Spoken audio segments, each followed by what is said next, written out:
આપનું ગુજરાતમાં આપનું સ્વાગત છે। પાલનપુરમાં પૈસા લઈ નકલી હાર પધરાવી બેઠગ ફરાર। ભૂકંપ દરમિયાન મળેલું સોનું હોવાનું કહી બેઠગોએ વડગામના ખેડૂતનો વિશ્વાસ જીતી પાલનપુરમાં ₹2.20 લાખ રોકડા લઈ નકલી સોનાનો હાર પધરાવી ફરાર થઈ ગયા હતા। દીકરી હાર નકલી હોવાની શંકા વ્યક્ત કરતા છેતરપિંડી થઈ હોવાનું ધ્યાન આવ્યું હતું। વડગામ તાલુકાના પેપોળ ગામના મફાજી ભીખાજી સોલંકી હાઈ બીપીના સારવાર માટે પાલનપુરના ગુરુ નાનક ચોક પાસે આવેલી ખાનગી હોસ્પિટલમાં નિયમિત સારવારે અર્થે આવ્યા હતા। 20 જૂન 2026ના રોજ હોસ્પિટલ બહાર બે અજાણ્યા શખ્સોએ તેમને ભૂકંપ દરમિયાન મળેલું સોનું બિલ વગરનું હોવાથી વેચી આપવાની વાત કરી હતી।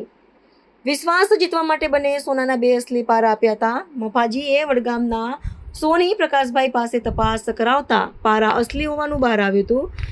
ત્યારબાદ ગઠિયાઓએ ફોન કરી ₹2.5 લાખની માંગણી કરી હતી।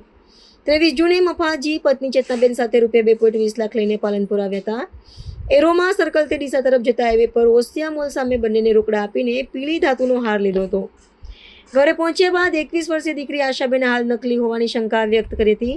ત્યારબાદ મહેમદપુર ગામે સોની પાસે તપાસ કરાવતા હાર તદ્દન નકલી હોવાનું બહાર આવતા મફાજીએ પાલનપુર પશ્ચિમ પોલીસમાં ફરિયાદ નોંધાવી। तो व्हाट्सएप, ट्विटर, फेसबुक, इंस्टा जहाँ भी आपका अकाउंट है, इसे शेयर बटन के द्वारा वहाँ पर शेयर करें।